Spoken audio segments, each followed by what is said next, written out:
Selamat malam, salam sejahtera. Terima kasih karena bersama dengan saya di Nazilin Unity Channel.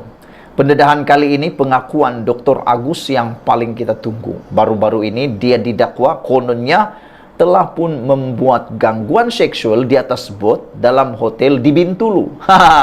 Tapi akhirnya tampillah Dr. Agus selepas disiasat di Bukit Aman pagi tadi. Ini jawaban Dr. Agus. Dr. Agus kata dia tidak membuat sebarang gangguan seksual, menafikan. Dr. Agus menafikan ganggu Wahab secara seksual di atas bot dalam bilik hotel di Bintulu. Bekas Ketua Pengarah Jabatan Komunikasi Community Jekom, Muhammad Agus Yusuf menafikan tuduhan beliau membuat gangguan seksual terhadap kaki tangan agensi itu, yaitu Abdul Wahab Abdul Qadir Jilani di Bintulu. Sumber berkata, dalam proses mengambil keterangan DIP di Kajang hari ini, Agus memberikan kerjasama dengan menjawab 70 soalan diajukan kepadanya. Daripada soalan yang diajukan, ada 2 kejadian. Satu atas bot, satu lagi dalam bilik hotel. Semua kejadian di Bintulu. Beliau beri kerjasama jawab semua soalan, katanya kepada FMT. Agus hadir di IP di Kajang ditemani peguamnya Zafli Pakwateh sekitar pukul 11 pagi dan kelihatan meninggalkan perkarangan balai polis tersebut kira-kira 1.15 petang. Beliau bagaimanapun enggan ditemu ramah pemberita yang menunggu di pintu masuk balai polis tersebut sejak pagi. Ketua Polis Negara Razarudin Husin sebelum ini berkata, siasatan dijalankan di bawah Section 354 Kanun Keseksaan kerana mencabul dan Section 377D atas kesalahan melanggar kesopanan. Pada 30 November, Wahab ke IPD Kajang bersama peguamnya Faizal Abdul Rahman untuk memberi keterangan dan membuat laporan bagi membersihkan namanya termasuk dalam kes video perbualan lucah dengan Agus. Beliau juga mengakui tertekan dan trauma dengan apa yang berlaku dalam kes itu. Agus dan Wahab dalam sidang media khas 17 November lalu mendakwa video perbualan mereka yang tular di media sosial sudah disunting dengan Wahab mendakwa diarahkan individu berkenan yang bernama Mr. H untuk merakam video perbualannya bersama Agus. Saudara-saudara sekalian, makin hari kita makin bingung, makin tak tahu apa sebenarnya yang berlaku dalam video perbualan Mr. H ini ataupun Wahab, video Wahab ini. Siapa sebenarnya yang bohong dan siapa sebenarnya yang bercakap benar. Kita akan tahu nanti dalam perbicaraan di mahkamah kalau ada. Sekian dulu untuk kali ini, ikuti terus ulasan selepas ini. Selamat malam, salam sejahtera. Terima kasih karena bersama dengan saya di Nazilin Unity Channel. Ini pengakuan Muhyiddin Yassin yang paling menarik perhatian kita. Muhyiddin kata, lantik Perdana Menteri memang kuasa agung, tapi tak mutlak. Itu kata Muhyiddin. Wah, sudah lama Muhyiddin tidak bercakap tentang kuasa agung dan tentang kuasa mutlak, tentang lantik Perdana Menteri. Walau bagaimanapun, ini isi laporan dari Malaysia kini. Perlembagaan Persekutuan memang tidak mensyaratkan hanya orang Melayu Islam boleh menjadi Perdana Menteri, kata Presiden Bersatu Muhyiddin Yassin. Bayangkan ini pengakuan Muhyiddin yang mengejutkan kita semua. Tapi Lim Kit Siang pula telah disiasat oleh polis berkaitan perkara itu. Jelasnya, keputusan untuk memilih seseorang untuk dilantik sebagai Perdana Menteri ditentukan oleh 222 ahli Dewan Rakyat, bukannya rakyat, kata beliau. Muhyiddin berkata, mana-mana ahli parlimen yang mendapat sokongan majoriti di Dewan Rakyat akan terpilih menjadi Perdana Menteri. Tak kira sama ada individu terbabit Melayu ataupun sebaliknya.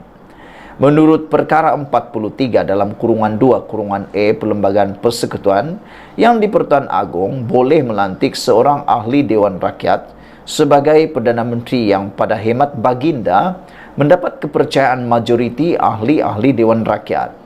Perlembagaan tidak menyatakan ahli Dewan Rakyat itu mesti seorang Melayu, kata Muhyiddin. Nah, ini pengakuan Muhyiddin yang paling kita tunggu dan paling bagus setakat ini. Pun begitu, bekas Perdana Menteri dan Timbalan Presiden UMNO itu juga mengingatkan Sejak merdeka, negara sudah mempunyai 10 Perdana Menteri yang dilantik mengikut peruntukan perlembagaan berkenaan.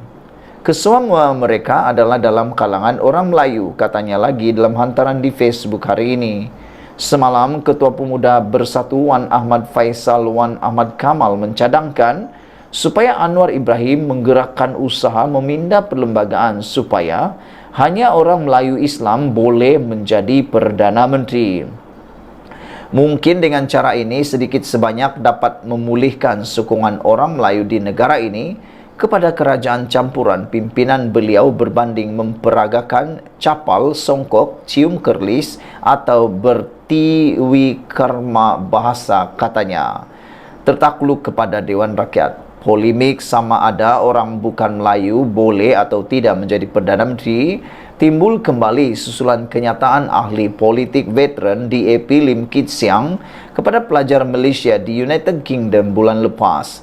Mengambil contoh bagaimana pemimpin kulit hitam Barack Obama menjadi Presiden Amerika Syarikat selepas 230 tahun penubuhan negara itu, Lim berharap suatu hari nanti akan berlaku di Malaysia. Pandangan itu bagaimanapun membuatkan dia dikritik hebat oleh pelbagai pihak termasuk pemimpin parti dalam kerajaan.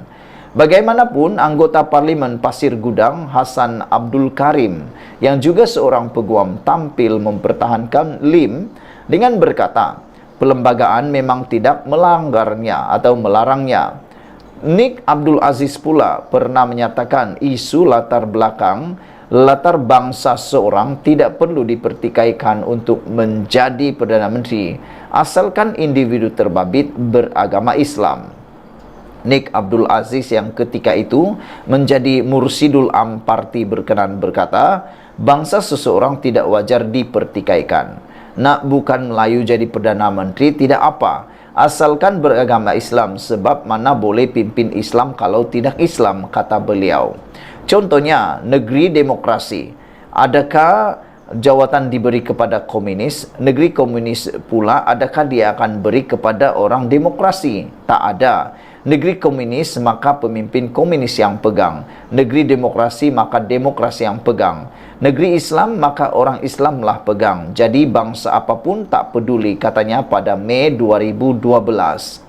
Mengulas lanjut, Muhyiddin berkata, walaupun yang di Pertuan Agong mempunyai kuasa budi bicara untuk melantik seseorang menjadi Perdana Menteri, ia tidak bersifat mutlak. Menurut Perlembagaan Persekutuan, sekiranya majoriti ahli Dewan Rakyat termasuk Melayu dan bukan Melayu menyatakan kepercayaan kepada seorang ahli bukan Melayu untuk dilantik sebagai Perdana Menteri, maka jadilah dia Perdana Menteri. Yang di Pertuan Agong mempunyai kuasa budi bicara dalam pelantikan Perdana Menteri, namun kuasa budi bicara itu tidaklah mutlak. Ia tertakluk kepada ahli Dewan Rakyat itu yang mendapat kepercayaan majoriti ahli-ahli Dewan Rakyat, kata Muhyiddin lagi. Sekian dulu untuk kali ini. Jangan lupa tinggalkan komen Anda, tekan butang subscribe. Terima lagi, bye-bye. Selamat petang, salam sejahtera. Terima kasih karena bersama dengan saya di Nazilin Unity Channel. Anwar kata, isu Perdana Menteri bukan Melayu, itu hanyalah kerana pembangkang laga-lagakan rakyat. Sebenarnya kata Anwar Ibrahim, isu Perdana Menteri bukan Melayu ni pembangkang laga-lagakan rakyat. Pembangkang memainkan isu orang Melayu ataupun orang bukan Melayu sebagai Perdana Menteri untuk melagak-lagakan rakyat pelbagai kaum di Malaysia, kata Perdana Menteri Anwar Ibrahim. Menurut berita harian, Anwar berkata, pembangkang sering berbuat demikian, antaranya seperti isu persempadan semula yang sebenarnya tidak berbangkit. Seperti juga isu yang diwar-warkan pembangkang mengenai persempadanan semula. Perkara itu tidak berbangkit pun, hanya untuk melaga-lagakan nak bagi orang lagi marah, orang Cina lagi marah. Ia tidak berbangkit dan dia pembangkang tidak faham perlembagaan.